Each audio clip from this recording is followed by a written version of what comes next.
আমরা বসে নিজেদের মধ্যে আলাপ আলোচনার মধ্য দিয়ে বিভিন্ন আসন আমাদের মধ্যে আমরা নির্ধারণ করেছি। যেহেতু দুইটা দল একেবারে শেষ পর্যায়ে এসে আমাদের সাথে তারা মিলিত হয়েছে, আরো অনেকগুলো দল তারা আগ্রহী ছিলেন, বাট এই প্রক্রিয়া এই মুহূর্তে এখানে সম্পৃক্ত করা আমাদের জন্য খুবই দুরূহ হয়ে গেছে। অনেকের আগ্রহ থাকা সত্ত্বেও আমরা সেভাবে তাদেরকে সম্পৃক্ত করতে পারছি না, আমরা তাদের কাছে দুঃখ প্রকাশ করছি। কিন্তু জাতীয় জীবনে ইনশাআল্লাহ আমরা তাদের সাথে একসাথে কাজ করব এই জাতিকে গড়ার জন্য ইনশাআল্লাহ। আমাদের আসলে সমঝোতা অলমোস্ট কমপ্লিট। সামান্য একটু বিষয় যেগুলো রয়েছে আমরা আশা করছি এটা নমিনেশন ফাইল করার পরই আমরা সেটাও ইনশাআল্লাহ আলাপ আলোচনার ভিত্তিতে সুন্দরভাবে সমাধান করতে পারবো। আপনারা দোয়া করবেন, এই ক্ষেত্রে কোনো সমস্যা হবে না, এই ব্যাপারে আমরা খুবই আশাবাদী। সাংবাদিক বন্ধুগণ, আপনারা জাতির বিবেক এবং মিডিয়া জাতির দর্প, আমরা কোন পর্যায়ে চলে গিয়েছিলাম আমরা সবাই জানি। আল্লাহ তাআলার বিশেষ মেহেরবানি 24-এর গণবিপ্লবের মধ্য দিয়ে গণ আন্দোলন গণ অভ্যুত্থান যেভাবে বলুন তার মধ্য দিয়ে কার্যত এই জাতি স্বস্তির নিঃশ্বাস ফেলেছে এবং নতুন করে একটা আজাদির আশা অন্তরে পোষণ করছে। এই বিপ্লব পরিপূর্ণতা পেয়েছে 24-এ এসে, কিন্তু ত্যাগ এবং কুরবানি শুরু হয়েছে 2009 সালে। তৎকালীন বিডিআরের সদর দপ্তর পিলখানায় যে মর্মান্তিক হত্যাকাণ্ড সংঘটিত হয়েছিল, যেখানে বাংলাদেশের কমিটির 57 জন অফিসার তাদের জীবন দিয়েছিলেন। এরপরে একের পর এক বিভিন্ন দল, আলেম ওলামা, সিভিল সোসাইটি, সাংবাদিক সমাজ, এক কথা কেউ বাকি নেই, সকলের উপরেই নির্যাতন নিপীড়ন দিয়েছে। এখন জাতি একটা দীর্ঘস্থায়ী মুক্তির দিকে আগাতে চায়, শান্তির দিকে আগাতে চায়, একটা সুশৃঙ্খল জাতি হিসাবে আত্মপ্রকাশ করতে চায়। এবং আমাদের যুব সমাজের যে প্রত্যাশা, যেটার জন্য বুক চিতিয়ে তারা লড়াই করেছিল, জীবন দিয়েছিল, তাদের প্রত্যাশা পূরণ এখন আমাদের দায়িত্ব। আমরা আজকে মহান রবের দরবারে সেই সমস্ত আল্লাহর বান্দাদের জন্য দোয়া করছি যারা জুলুমের হাত থেকে দেশকে বের করে আনার জন্য লড়াই করে জীবন দিয়ে দুনিয়া থেকে বিদায় নিয়েছেন। আল্লাহ তাদেরকে ক্ষমা করুন, তাদের উপর রহম করুন, আল্লাহ তাদেরকে শহীদ হিসাবে কবুল করুন।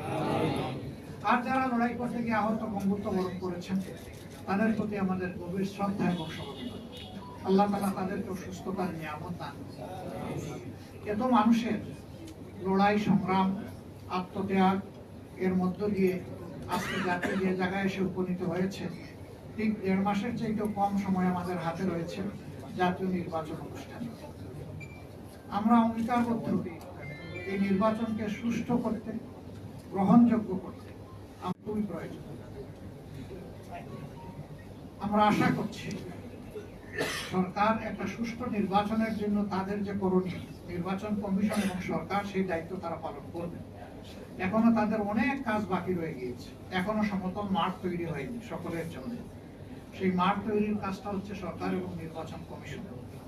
তারা যে কোনো ধরনের লোভ লালসা, ভয়ভীতি এবং কারো প্রতি কোনো ধরনের আনুকূল্যের ঊর্ধ্বে উঠে তারা তাদের দায়িত্ব পালন করবেন, সাংবিধানিক নৈতিক দায়িত্ব, এটা আমরা এবং জাতি তাদের কাছে প্রত্যাশা করি।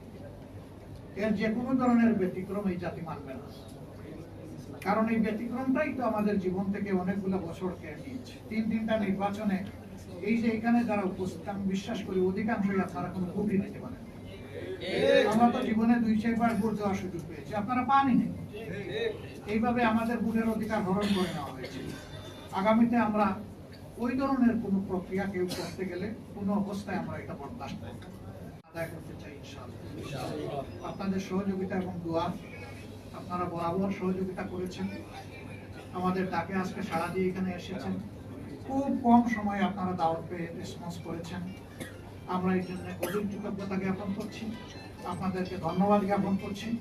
এবং ইনশাআল্লাহ আপনাদের সাথে সময় সময় আমাদের এই যে সমঝোতা, এটাকে কি পরিবর্তে জোট বলুন আর না বলুন, আমরা কিন্তু জোটের চাইতে আরো মজবুত, আরো এটা নিয়ে আমরা আগাবো। আপনাদের সহযোগিতা আমাদের সাথে থাকবে, জাতীয় স্বার্থে, দেশের স্বার্থে, মানুষের স্বার্থে, মানবতার স্বার্থে, দিনের স্বার্থে। সবাইকে ধন্যবাদ। সবাই ভালো থাকবেন, আল্লাহ তাআলা সবাইকে ভালো রাখুন।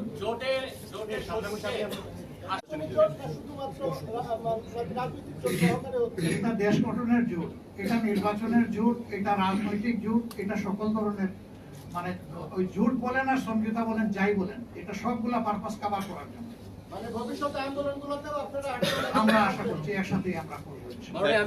দলীয় কর্মসূচি যার যার অনেকগুলা থাকবে, তারপরে ন্যাশনাল ইস্যুতে যেখানেই প্রয়োজন আমরা একসাথে করবো। এখন তো এটা আট দল আছে, আট দলের জোট হিসাবে এখন পরিচিত।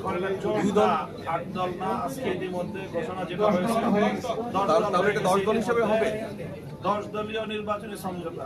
আমি সেটা হচ্ছে আপনারা বলছিলেন যে শেষ মুহূর্তে দুইটা দলকে আপনারা যোগ করেছেন, আরো অনেক দলই যোগ করার কথা ছিল।